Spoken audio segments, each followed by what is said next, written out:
Esses exercícios feitos à mão livre, sem referência, realmente construindo, eles ajudam muito a gente a ter fluência na hora de construir os desenhos, né? E eu faço bastante isso porque, como eu venho da ilustração, eu sei que os fundamentos são a parte mais importante para o artista dominar as formas. Então aqui eu venho construindo, né, que eu fiz uma série. Então eu resolvi pintar rostos de piratas sem referências, realmente só com o repertório que a gente tem na cabeça, né? Então eu venho construindo usando as técnicas de desenho e pintura direto no pincel, sem usar demarcação antes. Realmente só as demarcações são feitas diretas no pincel. Isso vai agregando muito a nossa percepção, sabe? Então aqui eu já determinei o lado das sombras, né? Já determinei o tamanho, a forma, que vai ser como se fosse uma versão feminina dessa outra figura. E aí eu vou variando a espessura de traço para entender como vai ficar melhor. Você pode ver que eu já venho sombreando direto com as linhas, né? Então eu vou fazer a orelha aqui e já venho colocando os blocos de sombra para determinar. Eu deixo na paleta uma tinta escura mais grossa e uma tinta mais aguada, porque eu vou regulando a diluição dela em tempo real, né? E aí eu já faço aqui, já simulo que seria a textura do cabelo. Então uma bandana de pirata, né? E aí eu vou pegar outro pincel, esse pincel maior aqui, vou até deixar ele um pouco mais aguado, porque eu preciso fazer mechas de cabelo mais densas, mais robustas, né? Então eu já venho fazendo direto no pincel para eu entender qual é a posição dessas mechas que eu vou encaixar aqui na composição. Depois disso a gente vem determinando os detalhes, né? Os detalhes, eles são feitos para enriquecer a estrutura já construída. Se você não sabe fazer estrutura ou ainda não fez a estrutura, não existe motivo para você trabalhar nos detalhes.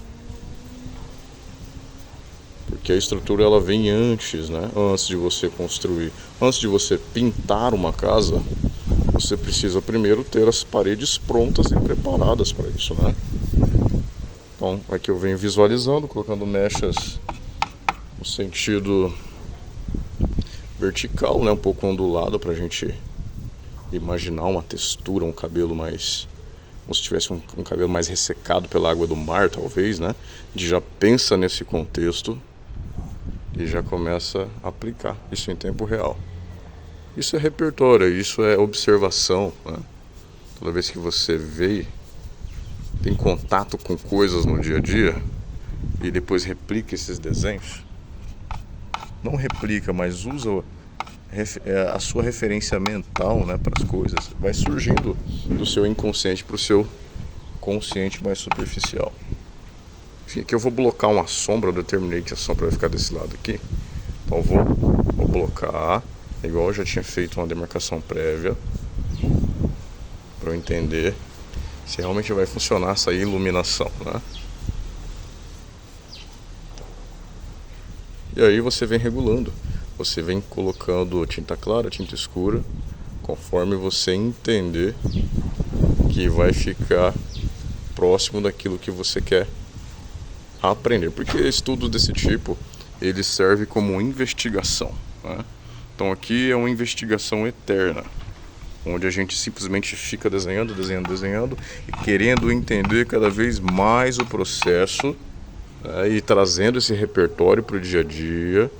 Isso que faz o artista ser independente na questão criativa, não depender de ferramentas engessadas, né? Hoje a gente vê muito disso.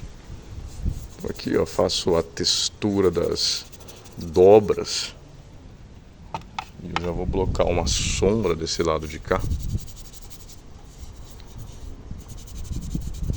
porque simplesmente o sol tá batendo bem forte, né? Deixa eu ver como tá desse lado aqui. Então pode ver que eu fiz o contraste alto da figura.